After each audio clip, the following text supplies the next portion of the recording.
आज की फाइट का वक्त हो चुका है। नमस्कार, बहुत बहुत स्वागत है आप सभी का। मैं रविंद्र सिंह आपके साथ और आज का मुद्दा आज की फाइट का आईएएस की करप्शन कथा। यह करप्शन कथा, यह कहानी है राजेंद्र विजय की। आईएएस अधिकारी हैं जिन्हें एसीबी की सर्च की कार्रवाई के बाद सरकार ने एपीओ कर दिया है। राजेंद्र विजय एक प्रमोटी आईएएस है। इनके खिलाफ एसीबी मुख्यालय में 6 महीने पहले शिकायत आई, जिसके बाद 5 महीने तक राजेंद्र विजय की अघोषित संपत्तियों की जांच होती रही और जब पुष्टि हुई तो आय से ज्यादा संपत्ति का मामला दर्ज किया गया और फिर राजेंद्र विजय के 4 ठिकानों पर रेड डाली गई, जहां एसीबी की टीम आलीशान घर को देखकर हैरान रह गई। इतना ही नहीं, 13 आवासीय और व्यावसायिक जमीनों के दस्तावेज भी मिले, जिनकी रकम का आकलन, मतलब उनका मूल्य का आकलन किया जाएगा, उनके बाजार की कीमत की वैल्यू लगाई जाएगी और इसके साथ ही सोने चांदी के जेवरात, लाखों के कैश और गाड़ियां भी मिली हैं। आज चर्चा इसी पर करेंगे कि आखिर ये काली कमाई होती रही, देखते रहे और इस काली कमाई के कितने किरदार हैं और बाकी किरदारों पर भी क्या कुछ नकेल कसी जाएगी। पहले एक छोटी सी रिपोर्ट दिखाते हैं।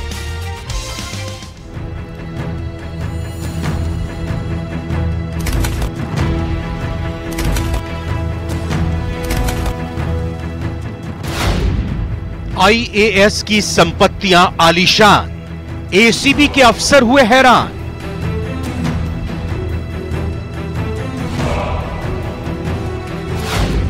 आईएएस की काली कमाई, हिसाब देने की घड़ी आई।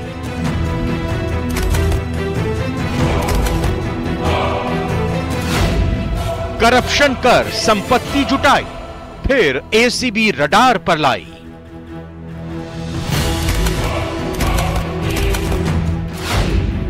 बड़े बेटे को आरबीआई पहुंचाया, छोटे बेटे से एनजीओ चलवाया।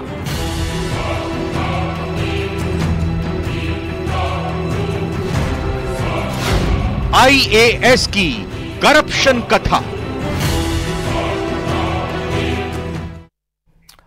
हम शुरुआत करते हैं चर्चा की। पहले मेहमानों का जल्दी से स्वागत कर लेते हैं कि करके विकास चुमानी जी बीजेपी से हैं। विकास जी, आपका स्वागत है। डॉक्टर प्रदीप चतुर्वेदी कांग्रेस से हैं। डॉक्टर प्रदीप, आपका बहुत बहुत स्वागत sir, after long time. Doctor Mithilesh Jaimini ji, वरिष्ठ पत्रकार, बहुत बहुत स्वागत है आपका। योगेंद्र जोशी जी, पूर्व पुलिस अधिकारी, योगेंद्र जोशी जी, आपका बहुत बहुत स्वागत।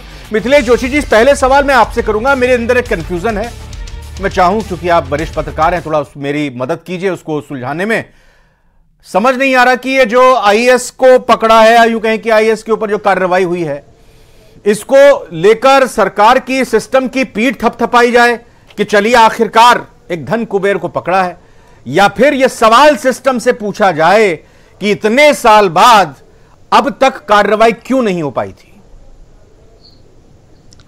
देखिए रविंद्र जी, जो सबसे अहम बात है कि पीठ थपथपाने को दिल बहलाने के लिए गालिब ख्याल अच्छा है, लेकिन सबसे अहम चीज है कि जिस अधिकारी को 2 बार एपीओ कर दिया गया, उसको कोटा का संभागीय आयुक्त बनाने की सिफारिश किसने की थी?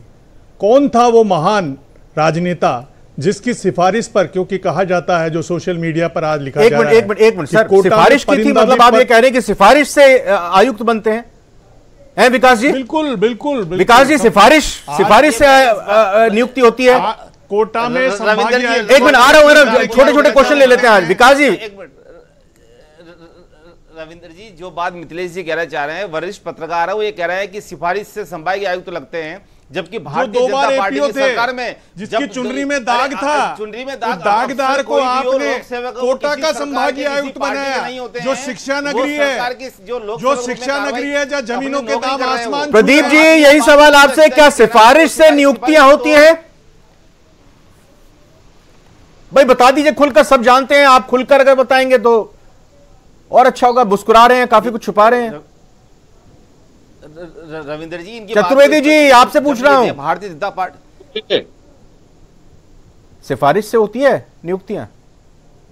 तो आप मुझे बताइए, सितंबर में इनकी नियुक्ति हुई है वहां पर, और हर ऑफिसर की सीआर होती है, उस सीआर में उसकी पूरी नौकरी का पूरा लेखा जोखा होता है। अगर सितंबर में इसकी हुई है और 2 बार ये एपीओ हो चुका है या करप्शन चार्ज लग चुके हैं, तो नियुक्ति तो इस सरकार ने सितंबर में की है। अभी तो सरकार के अंधी है क्या? नियुक्ति की है। और प्रदीप जी, एक मिनट, डॉक्टर प्रदीप जी, सितंबर से सितंबर 1 साल अरे 1 साल के अंदर याकूत संपत्ति कमा ली क्या? 13 आवासीय व्यवसायिक जमीन, टोंक रोड में आलिशान मकान, 16 बैंक खाते, पता नहीं कितना मिलेगा इनमें से माल, 2,22,000 से ज्यादा कैश तो मिला है, 11 किलो 800 ग्राम चांदी है, पता नहीं बहुत और कुछ भी है। तो ये क्या 1 साल के अंदर कमा लिया? इससे पहले नहीं कमाया? इससे पहले सिंह जी जो आप चर्चा कर रहे हैं उसका बारे में बताना चाहता हूं कि एनसीआर भी आंकड़े उठा के देखिए। पिछले 3 साल के आंकड़ों में कांग्रेस के शासन में 2020 से 2022-23 तक लगातार केसों में वृद्धि हुई कि अफसरों को पकड़ा गया। आंकड़ों का खेल मत खेलिए, मुझे आप ये बताइए। हाँ करेंगे तो फिर वो बात करूंगा, क्योंकि मेरे पास विगत सरकार के आंकड़े हैं। ठीक है, बिल्कुल अच्छी बात है, लेकिन अगर अभी पिन पॉइंट राजेंद्र विजय की अगर बात हो रही है, आपने कहा कि सितंबर में सीआर देखने के बाद इनकी नियुक्ति की गई, तो मैं आपसे पूछ रहा हूं जो इनकी काली कमाई का पता चल रहा है, ये क्या इन्होंने सिर्फ 1 साल के अंदर कमा ली? इससे पहले कुछ नहीं कर रहे होंगे कारनामे? मैंने आपसे कहा ना कि इसके पास साक्ष्य मेरे पास 2020 में एसीबी ने 363 मामले दर्ज किए। सरकार बालोतरा में कलेक्टर लगा के गई थी उनको। 2021 में सरकार बालोतरा कलेक्टर बना के गई थी। इसे 511 मामले दर्ज किए गए। इसलिए दर साल बालोतरा तो जो जिला भी नहीं था, जब नया जिला बना तो तब बना दिया आपने, तो पूरा का पूरा एक संभाग सौंप दिया उनको। सरकार कार्रवाई करने के लिए अधिकृत होती है और सरकार ने अपने आंकड़ों में साबित किया है कि हमने उनमें कार्रवाइयां की हैं। विकास सुमन नहीं, आप कार्रवाई साबित करिए कि कार्रवाई क्या किया आपने। रविंद्र जी सबसे बड़ी बात ये कहना चाहेंगे कि जब संभागीय आयुक्त पे उनकी पोस्टिंग हुई, 7 दिन पहले पोस्टिंग हुई और लगातार उन पे जब रेडार पे थे और एसीबी लगातार फॉलोअप कर रहे थे उनके जो डिटेल को, तो उसके बाद जब कार्रवाई की गई, जब अकूत संपत्ति का पता लगा, तो कोई भी भ्रष्टाचार अफसर है तो माननीय मुख्यमंत्री भजनलाल शर्मा स्पष्ट रूप से कह चुके हैं, लगातार कह रहे हैं मुख्यमंत्री जी कि कोई भी भ्रष्टाचार में लिप्त या भ्रष्टाचार से कहीं ना कहीं उसमें जुड़ा हुआ पाया जाएगा, उसके खिलाफ कार्रवाई करेगी। योगेंद्र जोशी जी, एसीबी ने जो बात सामने आई कि पता चला शिकायत आई, 4-5 महीने तक पूरी जांच की। ठीक है सर, मैं समझता हूं अनुसंधान करने में वक्त लगता है, इतना वक्त लग जाता होगा 4-5 महीने का, या फिर क्योंकि सर अब आप रिटायर्ड में हर बार बोलता हूं, आप खुलकर बोलेंगे अपनी बात को, या फिर कुछ नापा तोला जा रहा था, नफा नुकसान देखा जा रहा था? नहीं रविंद्र जी, एक देखो सोचने की बात है ये। हाँ, ये दिमाग लगा लो तो हर तरह की चीज सामने आ जाती है। हाँ, ये उससे पहले किसी दूसरी जगह 10 दिन 15 दिन रहे, फिर किसी दूसरी जगह 10-15 दिन रहे, और जांच चल रही है 5-6 महीने से। हाँ। इनको क्या किया है, संभागीय आयुक्त लगाने के बाद में फिर इनके खिलाफ कार्रवाई की गई है। हाँ। ऐसा मैं मानता हूं। ये कार्रवाई तो ये पहले भी कर सकते थे, लेकिन अगर पहले करते ना साहब, हाँ। तो वाई नहीं आती। फिर क्या होता साहब, एक आईएएस अधिकारी को जो ठंड में बैठा उसको रविंद्र जी, मैं योगी जी की बात कहना चाहूंगा। क्या है अभी सुन लीजिए पहले। अरे आप एक मिनट सुन लीजिए, जरा पॉइंट नोट कर लीजिए जिन पर आपको जवाब देना है, फिर आपको देखो जी। योगेंद्र जी, आपने कहा योगेंद्र जी कि ये एक तरह से आपको लग रहा है कि सुनियोजित तरीके से अगर ये कार्रवाई होती राजेंद्र विजय पर तो इतनी वाहवाही नहीं मिलती। अब ये कार्रवाई जब की गई है, यानी कोटा का संभागायुक्त बनाने के बाद। जी आगे बताइए। हाँ, ये तो ठंड में चिपका हुआ था, ये तो ठंड में चिपके हुए थे। इनकी अगर पकड़ भी लेते तो अखबार में भी न्यूज नहीं आती उस बात। मतलब थोड़ा समझाइए, ठंड में चिपके हुए थे मतलब साहब ये रविंद्र जी, क्या ठंड क्या बर्फ और क्या बताए। एक आईएएस अफसर तो थे ना, पोस्ट पे आईएएस अफसर है। देखिए आज तक रविंद्र जी, आज तक जितनों को पकड़ा है, मैं आपको बताऊं, 12 कलेक्टर इंदर सिंह, अलवर कलेक्टर नन्नूमल जी, विश्वविद्यालय के कुलपति और आरएस अधिकारी, बांदीकुई के एसडीएम, ये सब के सब पोस्ट पे लगे हुए पकड़े गए हैं। अगर आप पोस्ट पे लगे हुए को पकड़ोगे तो आपकी वाई होगी, और अगर पोस्ट पे लगे हुए को नहीं पकड़ोगे तो आप इसमें काहे की वाई है। अब ये बताओ।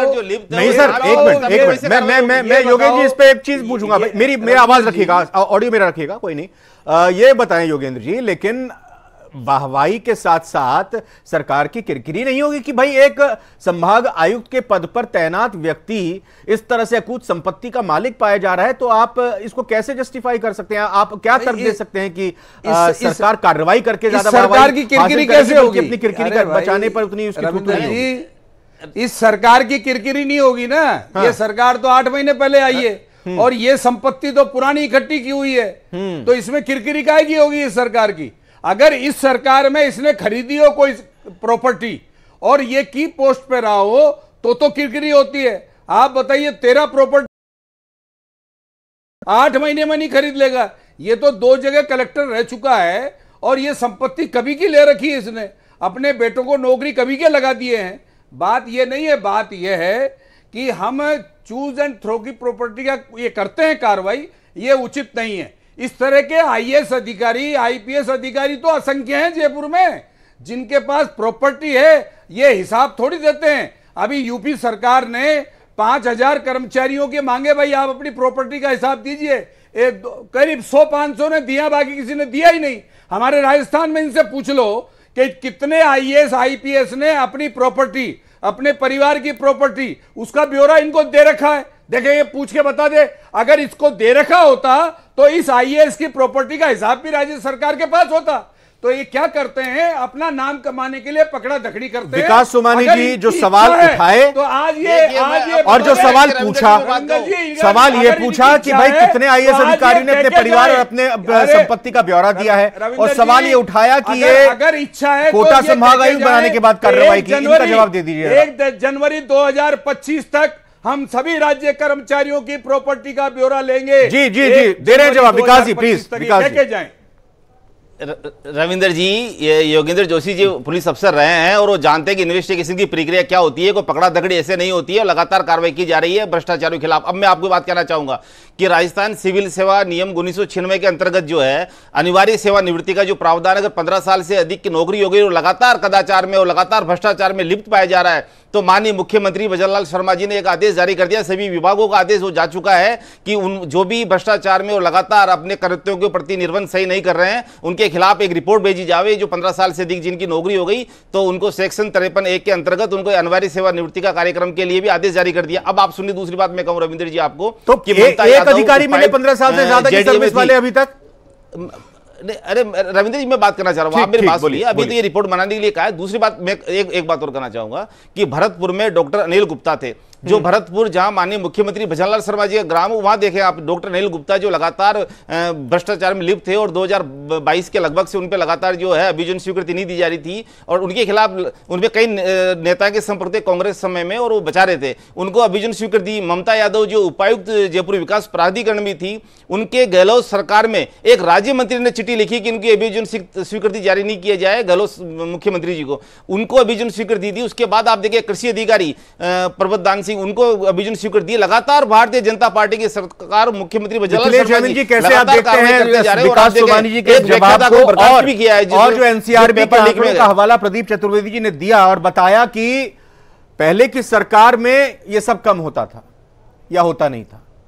देखिए, सबसे इंपॉर्टेंट चीज है कि अब भजनलाल जी को अनिल कपूर स्टाइल में काम करना चाहिए, नायक फिल्म, क्योंकि न तो इनके कंधों पर वसुंधरा राजे जैसा भार है, ना अशोक गहलोत जैसा भार है। अब इनको अगर राज रिपीट करना है तो कि राज रिपीट नहीं होगा, लेकिन मैं सीधी कार्रवाई करूंगा, तब तो मामला पड़ जाएगा पार। और अगर आप डर डर कर कार्रवाई करेंगे तो फिर जाएगा मैसेज खराब, क्योंकि लोग अब हंसने लग गए हैं, छोटे छोटे बच्चे हंसने लग गए कि कमेटी पे कमेटी। एक जसपाल भट्टी का नाटक आया करता था किसी जमाने में, एसआई भर्ती के लिए एसआईटी जब रिपोर्ट दे चुकी, जब अतिरिक्त महाधिवक्ता रिपोर्ट दे चुके, इनके किरोड़ीलाल मीणा कह चुके, फिर एक कमेटी बना दी, ऐसे ही जिलों पे कमेटी बना दी। तो लोग चर्चा करते हैं सुबह मॉर्निंग वॉक पे कि भजनलाल जी को क्या हो रहा है, कमेटी खेल रहे हैं ये जसपाल भट्टी की तरह। तो कमेटी तो वही बनी है जो पिछले सरकार के आखिरी महीने के 6 कार्यकाल का लेखा जोखा और उसका हिसाब किताब आखिरी 6 महीने के कार्यकालों की समीक्षा करेगी। आज तक किसी जमीन को कैंसिल नहीं किया। देखिए, आप देखिए, सबसे इंपॉर्टेंट चीज सुनिए लेना है तो कमेटी कि आप इन्होंने जिलाओं को रद्द करने के लिए कमेटी बनाई और जो इनके उप मुख्यमंत्री जी इस्तीफा देके चले गए, उप मुख्यमंत्री जी इस्तीफा देके चले गए। तो अब भजनलाल जी के पास एक ही विकल्प बचा है कि नायक की तरह अनिल कपूर बन जाएं और जो भी भ्रष्टाचारी है उनको बेनकाब करे, क्योंकि अशोक गहलोत जी ने तो कार्रवाइयां तो की, अभियोजन की स्वीकृति किसी को ही नहीं दी। अशोक गहलोत जी का तो अलग ट्रैक है, वसुंधरा जी का अलग ट्रैक है। उनसे मुक्ति पाने के लिए ही इनको बनाया गया 25 साल से जो राजस्थान में गेम चल रहा था। अब भी अगर ये कुछ नहीं कर पाए, इनके दबाव में आए, कभी कहते हैं दिल्ली वालों के दबाव में, कभी चीफ सेक्रेटरी जनप्रतिनिधियों की नहीं सुन रहे, तो ये जो छवि बनती जा रही है उसको जल्दी समेटने की जरूरत है। नड्डा साहब भी आ रहे हैं 5 तारीख को। हाँ। पहले BL संतोष आके गए हैं। हाँ। लोग जहां उपचुनाव होने 30-30 हजार लोग फोन कर रहे हैं, तो बीजेपी को बिखेर रही है। उस बिखरती बीजेपी को अच्छा प्रदीप चतुर्वेदी जी, मुझे आप ये बताइए जरा, मैं अगर IAS राजेंद्र विजय जी के ही बारे में कहूं, ये जो सरकार की तरफ से या यूं कहें कि ACB की तरफ से, भाई वही सरकार की तरफ से जो कार्रवाई हुई है और एक लंबी फेहरिस्त भी यहां सुबानी साहब ने बताई किन किन अधिकारियों पर गाज गिरी है इस सरकार के दौरान। मैं आपसे समझना चाह रहा हूं कि इस कार्रवाई के बाद रिश्वतखोर सावधान हो जाएंगे या फिर रिश्वत लेना बंद कर देंगे, सुधर जाएंगे वो?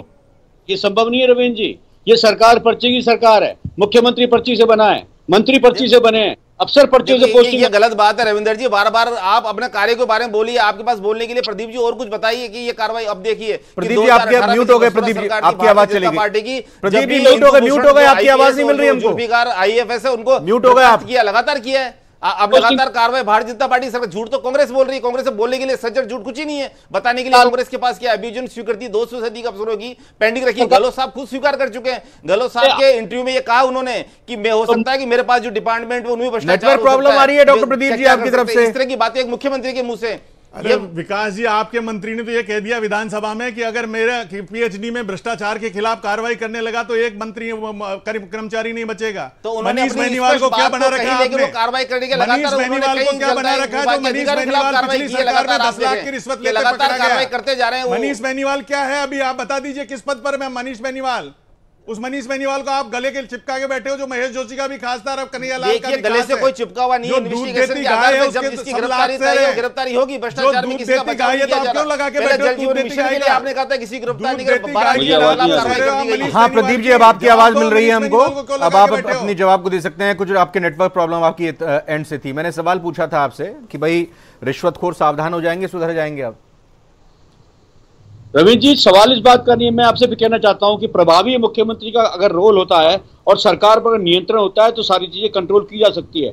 पर सवाल यहां यही है कि सामंजस्य की सरकार चल रही है और केंद्र के इशारे पर सरकार का संचालन हो रहा है। वहां जितनी भी रीति नीति बन के आ रही है दिल्ली से आ रही है। मुख्यमंत्री, मुख्य सचिव दिल्ली से निर्देश ले रहे हैं सरकार चलाने के। तो सवाल यह है कि सर डबल इंजन की सरकार है ना, मुख्यमंत्री की पकड़ नहीं है, डबल इंजन की सरकार है ना सर, केंद्र करने की स्थिति में नहीं। सही कह रहे हैं। केंद्र सरकार भी चाह रही है कि भ्रष्टाचार पे अंकुश लगे और लगातार कार्रवाई कर रहे हैं। और CBI की जो सामान्य सहमति कांग्रेस गहलोत सरकार ने बंद कर दी थी उसको वापस लागू की कि भ्रष्टाचार कहीं भी अगर है उसके खिलाफ कार्रवाई लगातार की जाएगी और लगातार की जा रही थी। आंकड़े आ रहे हैं, आप डेली मीडिया में देख रहे हैं कि लगातार भ्रष्टाचार में ट्रेप और गिरफ्तारी और अभियोजन स्वीकृति लगातार की जा रही है। सबसे कनिष्ठ भाजपा विधायक मुख्यमंत्री बनाया गया है। अगर उसे मंत्री बनाने पर जो लोग उसके पार्टी के लोग, विधायक, पार्टी के अन्य विधायक भी उसको कॉपरेट नहीं कर रहे हैं तो समस्या तो उसके अनुभव की है। वो संगठन का आदमी होकर सरकार चलाने की जिम्मेदारी नहीं सर सुनिए, एक मिनट देखिए, ये कोई बात नहीं हुई। देखिए ये तो कोई बात नहीं है प्रदीप जी।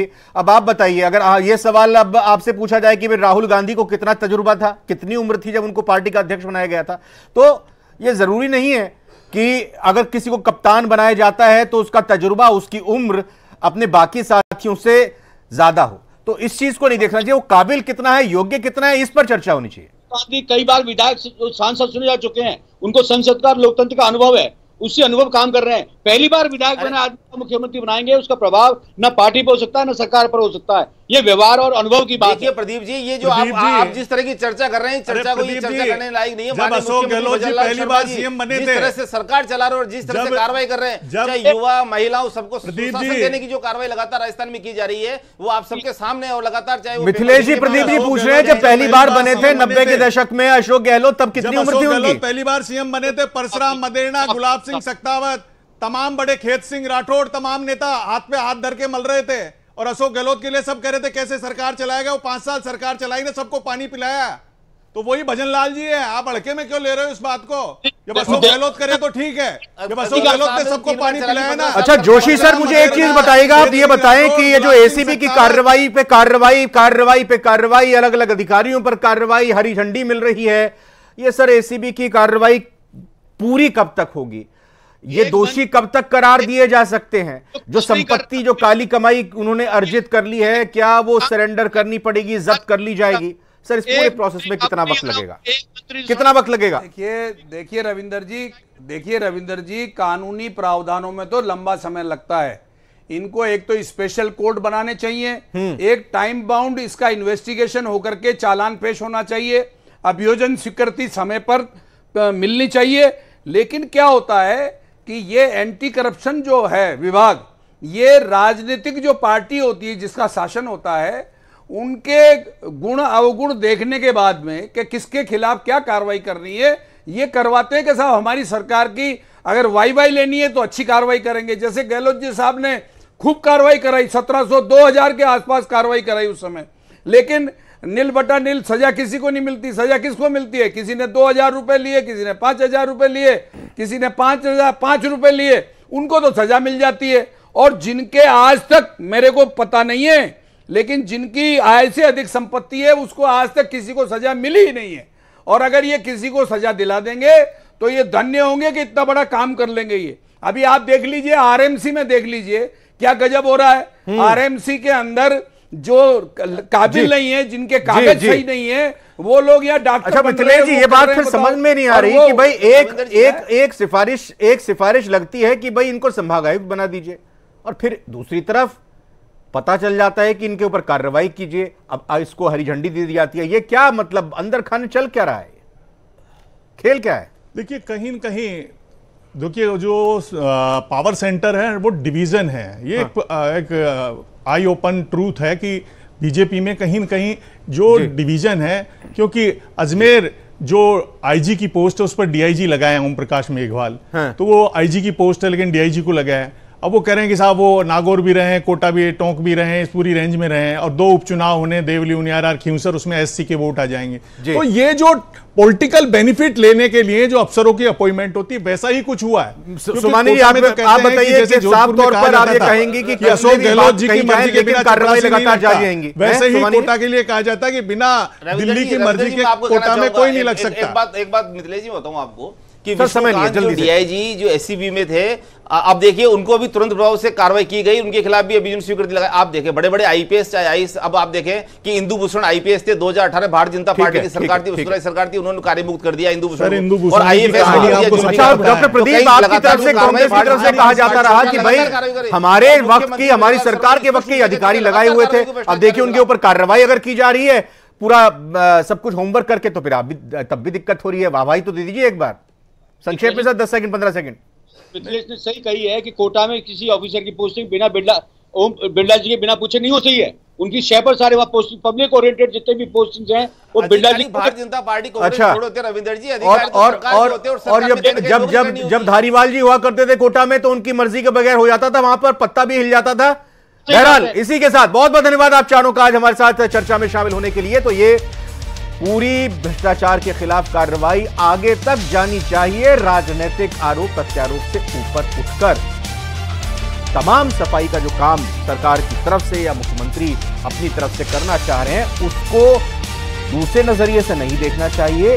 लेकिन अगर इन कार्रवाइयों में कहीं से भी कोई शंका, कोई सवाल आएगा तो इस तरह के सवाल और नीयत पर सवाल पूछे ही जाएंगे। फिलहाल आज की फाइट में आगे